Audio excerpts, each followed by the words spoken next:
আসসালামু আলাইকুম, কেমন আছেন সবাই? আশা করছি সবাই ভালো আছেন। আজকে ২৯শে মে বৃহস্পতিবার। সারাদিন প্রচুর বৃষ্টি হচ্ছে। এখন অলরেডি ২টার বেশি বেজে গেছে এবং খুব বেশি বৃষ্টি হচ্ছে। আজকে বের হয়েছি হচ্ছে আমার বাইকের রিয়ার ব্রেকের যে সিলিন্ডারটা আছে সেটা হচ্ছে বেশ কয়েকদিন যাবত আসলে নষ্ট অবস্থায় আছে। ব্রেকটা খুব বেশি কাজ করছে না, যে কারণে এটা আসলে চেঞ্জ করতে চাচ্ছি। তো চেঞ্জ করার জন্য আমি ৬০ ফিটে যে বাজাজের শোরুমটা আছে, বাজাজ ফেয়ার, সেইখানে যাওয়ার উদ্দেশ্যে আসলে বের হয়েছি। যে সিলিন্ডারটা নিয়েছি সেটা হচ্ছে আসলে যশোর থেকে নিয়েছি আমি। বাজাজ ফেয়ারে আসলে এটার দাম জিজ্ঞাসা করেছিলাম, এটা ৪,৮০০ টাকা পড়ে। আমি যশোর থেকে হচ্ছে ২,২০০ টাকা মানে ২২০০ টাকা দিয়ে আসলে নিয়েছি। তো বাজাজ ফেয়ারে কথা বলেছি, সাধারণত তারা আসলে বাইরের পার্টস দিয়ে কাজ করে না। তো ওনারা বলেছে আসলে আমাকে হেল্পটা করবেন, ওনারা আসলে ইনস্টল করে দেবেন। তা আমি আসলে বাইরে থেকে কাজ করানোর চেয়ে অথরাইজ যে সার্ভিস সেন্টার সেখান থেকে কাজ করাতে আসলে বেশি স্বাচ্ছন্দ্য বোধ করি। বৃষ্টির দিনটাকেই আসলে বেছে নিয়েছি, তার কারণ হচ্ছে আসলে এটা বেছে নেওয়ার কিছু নাই। প্ল্যানেই ছিল যে বৃহস্পতিবার করব, বাট আনফর্চুনেটলি আজকে সারাদিনই বৃষ্টি হচ্ছে আর ব্রেক ছাড়া আসলে চলাচলটা একটু রিস্কি হয়ে যায়। যে কারণে ভাবলাম যে ঠিক আছে, অফিস থেকে একটু ছুটি নিয়ে নিলাম, যে আজকের মধ্যে আসলে কাজটা সেরে ফেললে যেটা হবে যে এতটুকু রিস্ক আসলে থাকবে না, যে বাইকের ব্রেক নেই বা ব্রেকটা কম কাজ করছে, কোনো একটা দুর্ঘটনা আসলে ঘটতেই পারে। যে কারণে এরকম বৃষ্টির দিন আসলে বের হওয়া। তো রেইনকোট পরে নিয়েছি, দেখা যাক আসলে কতটা রেইনকোটে সেফ থাকতে পারি।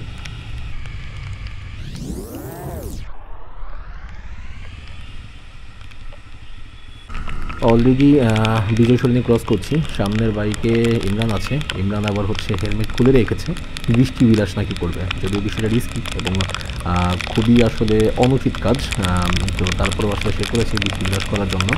তো এইখানে কিছু একটা বলার চেষ্টা করছে। আচ্ছা, আমি যেটা করেছি সেটা হচ্ছে বৃষ্টির মধ্যে আসলে রেকর্ড করেছি, তো যে কারণে ভয়েসটা আসলে তখন দিতে পারিনি। তো পুরোটা ভিডিওতেই মোটামুটি আসলে ভয়েস ওভার দিতে হচ্ছে আমাকে।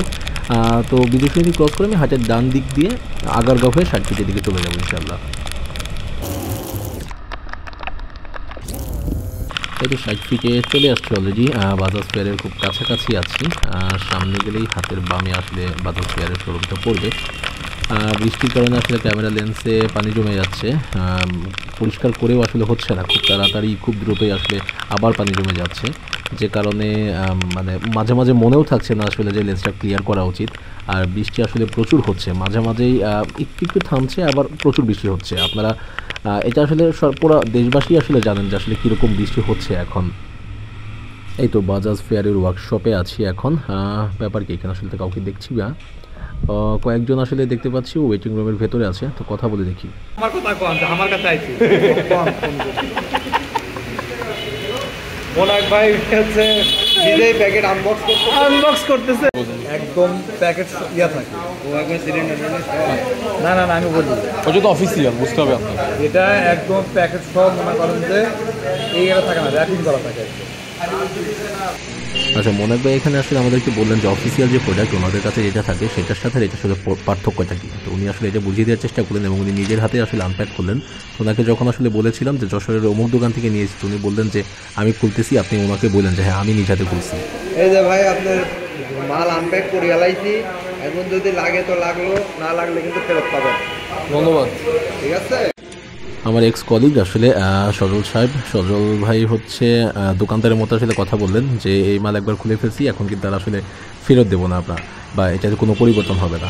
যাই হোক, আমি মালটা ওনাদের হাতে তুলে দিয়েছি। তো এখন হচ্ছে পুরোনো যে সিলিন্ডারটা আছে সেই সিলিন্ডারটা আসলে খোলার চেষ্টা করছে। তো এখানে সহযোগিতা করছে হচ্ছে মানিক ভাই, ওনাদের টেকনিশিয়ান। মানিক ভাই এই ছেলেটাকে আসলে বুঝিয়ে দিয়েছে কীভাবে খুলতে হবে। তো আসলে ধীরে ধীরে ট্রাই করতেছে যে এটা কীভাবে খুলতে হয়।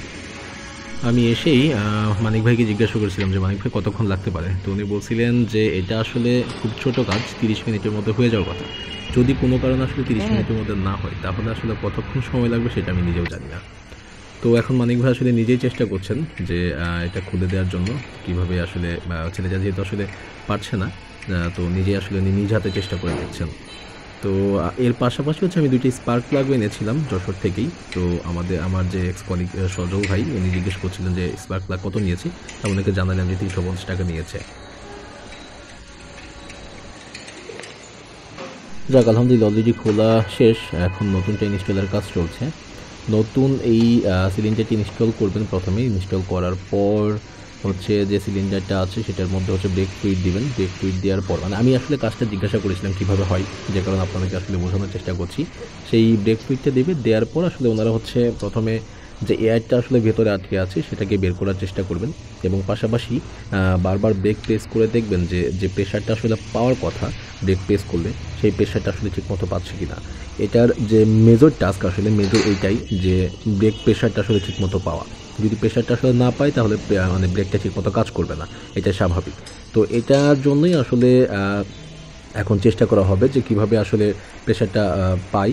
তো আমি অলরেডি আবার ওই ছেলেটাকে বলে দিয়েছি যে তুমি এক কাজ করো, তুমি হচ্ছে আমার যে স্পার্ক প্লাগ দুইটা আছে সেই দুইটা আসলে ইনস্টল করে ফেলো, একসাথে আসলে দুইটা কাজই হয়ে যাক। এর জন্য ছেলেটা এই কাজই করছে। আচ্ছা, এখানে যে N160 দেখতে পারতেছেন এটার সাথে একটা দুর্বিষহ আসলে ঘটনা ঘটেছে। সেটা হচ্ছে এই ভদ্রলোক পার্কিংয়ে পার্ক করে রেখেছিলেন অ্যান্ড এরপরেও কোনো একজন আসলে শত্রুতা করে ওনার ইঞ্জিন অয়েলের এই লাইনটা, ইঞ্জিনের এই লাইনটা খুলে এটার মধ্যে আসলে বালু দিয়ে দিয়েছে। বালু দেওয়ার কারণে এই যে দেখেন বালুগুলো ওনারা বের করছে, এখানে আরও বালু ছিল যে বালুগুলো আসলে ওনারা বের করছে। এখন ইঞ্জিনটা পুরো সিজ হয়ে গেছে, রিং পিস্টন নষ্ট হয়ে গেছে। এখন এটার আসলে অনেক বড় কাজ আসলে বেড়ে গেছে। আসলে মানুষজন কীভাবে কোন শত্রুতা আসলে এই কাজটা করে এটা আসলে বোধগম্য হয় না।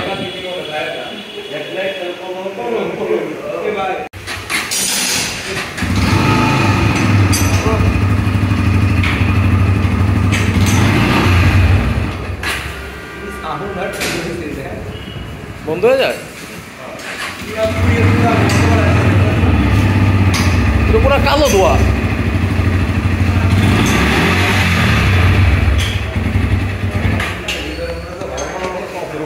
ওই অয়েলটা বের করতে হবে না, হাওয়া বের করার জন্য। আচ্ছা আচ্ছা,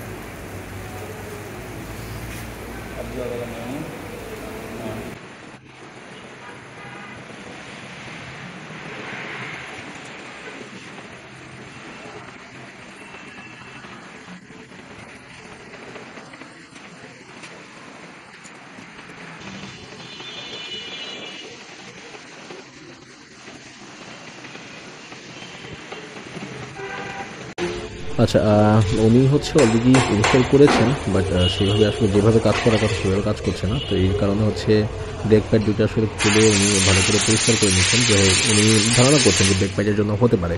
তো ব্রেক প্যাডটা আসলে খুলে নিজে আসলে চেষ্টা করতেছেন। তো এখন আবার সেটাকে টাইট করছেন। তো আসলে বারবার আসলে ওনারা চেষ্টা করে যাচ্ছে, কোনোভাবে আসলে জিনিসটা কাজ করছে না।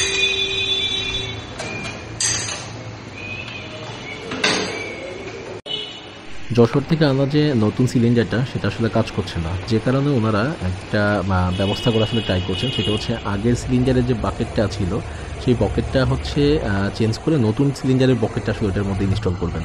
ওটার মধ্যে ইনস্টল করার পর ওনারা আসলে ট্রাই করে দেখবেন যে পুরাতন সিলিন্ডারটা দিয়ে আসলে কাজ করে কিনা। শুধু যদি বাকেটে প্রবলেম থাকে তাহলে এটাতে হয়ে যাওয়ার কথা, সেটাই এখন আসলে চলছে, যে বাকেটটা চেঞ্জ করা আসলে কাজ চলছে নতুনটা থেকে পুরানটার মধ্যে।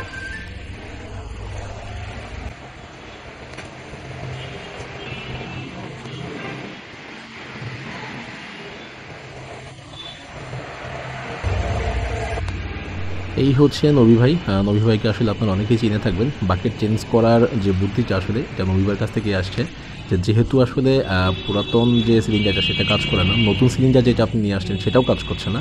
তো পুরাতন সিলিন্ডারে এটা হয় কি, বাকেটটা আসলে সাধারণত প্রবলেম হয়। তো নতুন সিলিন্ডারের বাকিটা যেহেতু আছে সেই বাকিটা খুলে পুরাতনটার মধ্যে দিয়ে আসলে ওনারা এখন চেষ্টা করে যে করছেন, সেই বুদ্ধিটা আসলে নবী ভাইয়ের কাছ থেকে আসছে। নবী ভাই নিজেও আসলে এখানে হেল্প করছেন এখন। আমি আসলে খুবই সৌভাগ্যবান এক কারণে, যে বৃষ্টি ছিল অনেক এবং বৃষ্টি থাকার কারণে বাইক সার্ভিসিংয়ে আসার যে ছিল সেইটা খুবই কম ছিল। আমার বাইক ছাড়া আসলে সাধারণত আর কোনো বাইকই ছিল না।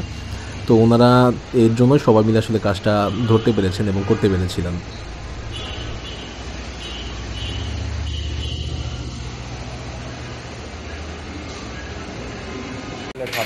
আনফর্চুনেটলি আমার কোনো সিলিন্ডারেই কাজ করেনি। এখন মানে যেটা আমার পুরাতন সেটাও আসলে ঠিক করা যায়নি, এবং পাশাপাশি নতুন যেটা আসলে যশোর থেকে নিয়েছি সেটাও আসলে ঠিক করা যায়নি। তো নতুন একটা সিলিন্ডার আমাকে আবার নতুন করে কিনতে হয়েছে এখান থেকেই, বাজাজ ফেয়ার থেকেই। সেটাই ইনস্টল করার পর হালকা একটু প্রেশার আসলে এসেছে। তো নবী ভাই এই বৃষ্টির মধ্যে নিজেই আসলে দেখুন রেইনকোট পরে আসলে বেরিয়ে গেছেন এটাকে একটা টেস্ট রাইড দেওয়ার জন্য। তো ফলাফলটা কী হয় আমি আপনাদেরকে জানাচ্ছি। যাক আলহামদুলিল্লাহ কাজ শেষ করে আসলে বেরিয়ে গেছি, যদিও পরিপূর্ণভাবে ব্রেকটা এখনও কাজ করছে না। নবী ভাই বললেন যেহেতু আসলে নতুন লাগিয়েছেন হতে পারে এর জন্য কাজ করছে না, বা যেহেতু বৃষ্টির দিন এর জন্য হয়তো প্রবলেম হচ্ছে। তো আপনি 2 দিন রাইড করেন, 2 দিন রাইড করার পর যদি কোনো প্রবলেম থাকে আসবেন, অবশ্যই আমরা এই বিষয়টা দেখব। তা আমি আপনাদেরকে আসলে এখন যে বিষয়টা জানাতে যাচ্ছি সেটা হচ্ছে আপনারা আফটার মার্কেট থেকে জিনিসপত্র পারচেস করবেন, এটা খুবই স্বাভাবিক। আমি নিজেও করেছি, এর আগে ইন্ডিয়া থেকে আমি বেশ কিছু জিনিস এনেছি, air filter, oil filter, brake pad, এবং পাশাপাশি আমি কিন্তু যশোর থেকেও এর আগে আসলে অয়েল ফিল্টার, এয়ার ফিল্টার নিয়ে এসেছি।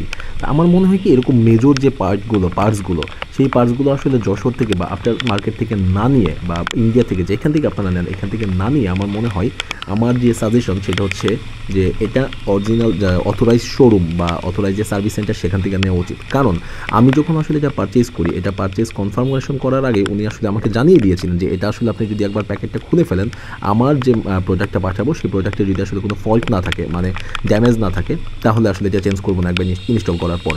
তো এই যে দেখুন, আমি আসলে কম তেলে মচমচা ভাজতে গিয়ে আমি না আমার মাছ, তারপরে ফ্রাই প্যান এবং তেল সবই নষ্ট করলাম। আমি যদি এখান থেকে 4800 টাকা আগে নিতাম তাহলে কিন্তু আমাকে এই ইস্যুটা হতো না, এবং এই যে প্রবলেম হতো এবং সেটা চেঞ্জ করে দিবে না সেটা কিন্তু হতো না। এখন আমি যেটা নিয়েছি সেটা কিন্তু আমাকে বলে দিয়েছে যে আপনি চালান 2 দিন, যদি প্রবলেম হয় প্রয়োজন আমরা ঠিক করে দেবো বা আবার চেঞ্জ করে দেবো। এই অপশনটিকে আসলে যশোর থেকে আমাকে দেওয়া হয়নি। তো আমার যেটা সাজেশন থাকবে, আপনারা আসলে ভিডিওতে দেখলেন আমি আসলে কী প্রবলেমের সম্মুখীন হয়েছি।